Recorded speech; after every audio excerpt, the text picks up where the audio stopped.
Shalom saudaraku.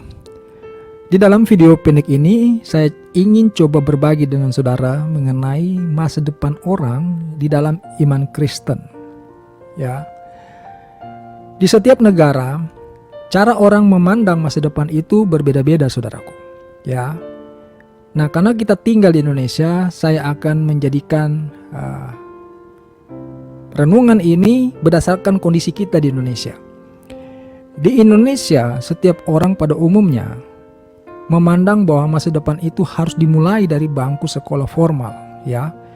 Kalau dulu ada TK, ya kan, sekarang sudah ada perkembangan, sudah ada playgroup begitu. Nah, jadi TK dilanjutkan SD, kemudian SMP atau kelas 7, 8, 9, kemudian SMA, ya, kelas 10, 11, 12. Setelah itu akan masuk ke kuliah.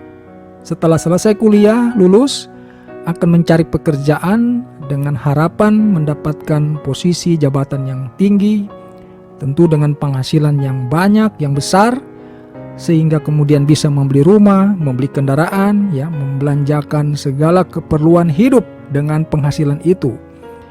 Itulah yang umumnya akan dilakukan setiap orang di Indonesia di dalam meraih masa depan. Tetapi saudaraku, di dalam iman Kristen, masa depan itu tidaklah tergantung kepada apa yang dunia sediakan, saudaraku. Tetapi apa yang Tuhan rancangkan di dalam hidup kita. Tuhan memang akan menggunakan sarana yang tersedia di dalam dunia ini. Tetapi bukan berdasarkan keinginan kita atau rencana kita sendiri, tetapi berdasarkan apa yang Tuhan mau di dalam hidup kita. Maka setiap orang memiliki dua pilihan. Dia dapat memilih meraih masa depan itu berdasarkan apa yang Tuhan rencanakan, Tuhan rancangkan bagi hidupnya, atau dia dapat melakukan sesuai dengan pikiran dan keinginannya sendiri. Ya, saudaraku, orang yang mau meraih masa depan berdasarkan pikiran dan kemampuannya sendiri, itu memang bisa, saudaraku. Terbukti bahwa ada banyak orang sukses, ada banyak orang kaya di dunia ini. Mereka bukanlah pengikut Yesus. Ya saudara, jadi kalau kita mau meraih masa depan berdasarkan kekuatan dan pikiran kita sendiri, itu bisa juga saudara. Tetapi tentu ada resikonya, bahwa engkau bisa terjadi hidupnya tidak lagi berkenan di hadapan Allah. Ya, hidupmu tidak lagi berkenan di hadapan Allah karena engkau hidup berdasarkan kekuatan dirimu sendiri. Firman Tuhan berkata dengan jelas, terkutuklah orang yang mengandalkan kekuatannya sendiri. Sementara dari sisi Tuhan, masa depan kita itu bahkan sejak kita berada di dalam kandungan ibuku, saudaraku. Mazmur 139 ayat 13 bilang, sebab engkaulah yang membentuk buah pinggangku, menenun aku dalam kandungan ibuku. Jadi bagi orang-orang yang percaya sungguh-sungguh kepada Tuhan, mereka harusnya yakin bahwa mereka dengan cara apapun tetap akan memiliki masa depan. Karena apa? Karena kita itu ditenun oleh Allah Bapa kita yang di sorga, yang penuh kasih sejak berada di dalam kandungan ibu kita, saudaraku. Ya, sejak berada di dalam kandungan ibu kita, Tuhan sudah campur tangan, saudara. Maka bagi pandangan orang-orang dunia, masa depan atau kesuksesan itu adalah bergantung kepada harta kekayaan yang dimiliki, saudara. Ya. Kalau memiliki pekerjaan, ya, atau memiliki pendidikan, kemudian pekerjaan, penghasilan yang bagus, itulah yang disebut sebagai masa depan, ya. Sehingga kemiskinan itu menjadi momok yang menakutkan bagi orang-orang dunia. Kalau sampai hidupnya terlalu pas-pasan apalagi miskin, ini ada menjadi momok ketakutan bagi orang-orang dunia. Tetapi di pandangan Allah, Matius 5 ayat 3 berkata, berbahagialah orang yang miskin di hadapan Allah, karena merekalah yang empunya kerajaan sorga. Ya, berbahagialah orang yang miskin di hadapan Allah, karena merekalah yang empunya kerajaan surga. Di dalam Alkitab itu cukup banyak ya kisah mengenai orang miskin yang dipakai Tuhan luar biasa. Ya. Ada satu kisah yang sangat terkenal mengenai orang kaya dan Lazarus yang miskin. Ketika keduanya meninggal, ya, Lazarus berada di pangkuan Abraham, sementara orang kaya itu tersiksa di dalam api neraka yang kekal. Jadi kemiskinan di pandangan Allah itu bukanlah kemiskinan, saudaraku. Manusia sendiri yang merasa ketakutan dengan kondisi kemiskinan itu. Tetapi orang-orang yang menaruh pengharapannya kepada Tuhan itu tidak akan mengalami kemiskinan yang begitu kritis sehingga tidak lagi dapat hidup, saudaraku. Ya, kalau engkau sejak semula menaruh pengharapanmu kepada Tuhan, maka pengharapanmu itu tidak akan mengecewakanmu. Engkau akan terus berada di dalam jalur kemenangan demi kemenangan. Jadi sekali lagi ukuran bagi orang-orang beriman itu bukan apa yang dunia sediakan, tetapi apa yang Tuhan sediakan bagi kita. Maka tidak heran kalau Timotius berkata, asal ada makanan dan pakaian, cukuplah. Ya, itu terdapat di dalam 1 Timotius 6 ayat 8. Asal ada makanan dan pakaian, cukuplah. Sebegitu sederhananya, saudaraku.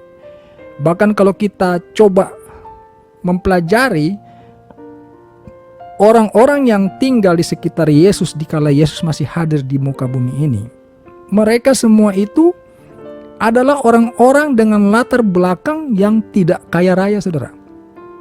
Bahkan tidak berpendidikan. Seperti Petrus misalnya, dia kan seorang nelayan. Tentu saja dia tidak memiliki pendidikan. Jadi orang-orang di sekitar Yesus itu adalah orang-orang biasa, saudara. Ya, artinya apa? Kalau kita mau hidup di dekat Tuhan Yesus, maka segala atribut itu bukan lagi hal yang terpenting, saudara. Saya tidak cara bahwa pendidikan tidak penting, saudara ya, jangan salah memahami.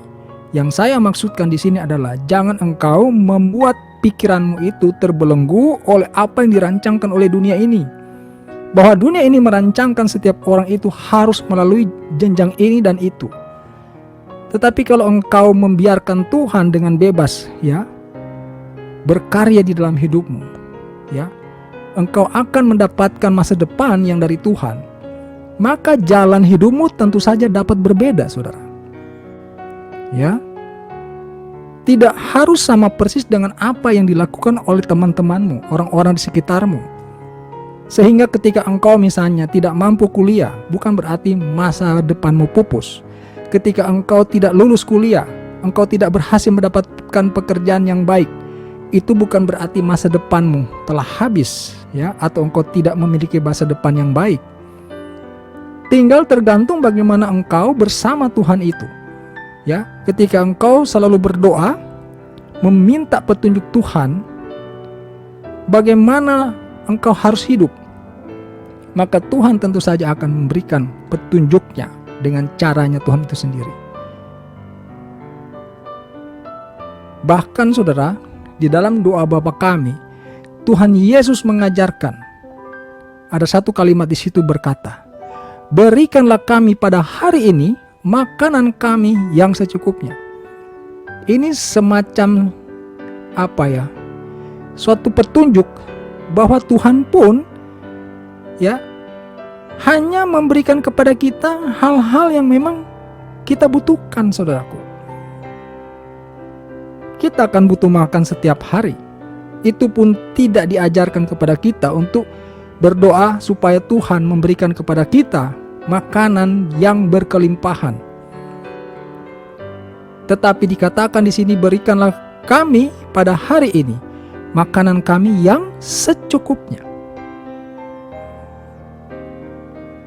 Maka dapat kita simpulkan di sini, jangan lagi kita membatasi pikiran kita dengan apa yang kita lihat dengan mata jasmani kita, ya, dengan telinga jasmani kita. Masa depan kita ada di dalam tangan Tuhan kalau saudara menaruh pengharapannya kepada Tuhan. Tetapi kalau saudara menaruh pengharapanmu kepada dunia ini, kepada apa yang disediakan dunia ini, maka tentu saja saudara akan bergumul dengan segala situasi dan keadaan di dalam dunia ini. Ya, masing-masing ada risikonya. Kalau engkau menaruh pengharapanmu di dalam tangan Tuhan, maka firman Tuhan menjamin, sekalipun engkau jatuh, engkau tidak akan tergeletak. Sebab tangan Tuhan yang kuat akan menopang engkau. Ya, tetapi kalau engkau mengejar kekayaan, mengejar kesuksesan, bagimu tidak kaya tidak sukses, ya. Bagimu tidak kaya tidak punya masa depan, maka engkau akan semakin jauh hidupmu itu daripada hidup yang berkenan di hadapan Tuhan. Jangan pernah putus asa. Kalau engkau mampu untuk melalui jalur pendidikan formal, jangan bermalas-malasan, jangan belajar seadanya, belajar sungguh-sungguh, manfaatkan waktu, jadilah lulusan terbaik ya di setiap jenjang pendidikan. Tetapi sekiranya engkau tidak lagi mempunyai kapasitas kemampuan untuk melalui jalur pendidikan itu, ya, kau tidak dapat melanjutkan kuliah misalnya, atau sudah selesai kuliah engkau tidak bisa mendapatkan pekerjaan, jangan juga merasa engkau tidak punya masa depan. Kalau engkau percaya kepada masa depan dari rancangan Tuhan, maka engkau akan menemukan jalannya untuk mendapati menuju kepada masa depan itu, saudara. Tinggal tergantung kepada diri kita sendiri, bagaimana kita memandang masa depan itu. Jadi saudaraku, pilihlah jalan yang disediakan Tuhan. Karena sekali lagi Tuhan berjanji, jikalau engkau mengikuti jalan Tuhan, maka apabila engkau jatuh, engkau tidak akan tergeletak. Sebab tangan Tuhan yang kuat akan menopang engkau. Dan yang pasti hidupmu pasti akan lebih berkenan kepada Tuhan. Karena engkau merelakan hidupmu, merelakan kenyamananmu, ditanggalkan demi mengikuti apa yang Tuhan kehendaki dalam hidupmu. Demikian untuk renungan kali ini. Kiranya memberkati saudara dan kita akan jumpa lagi pada pemberitaan firman Tuhan lainnya. Haleluya. Amin.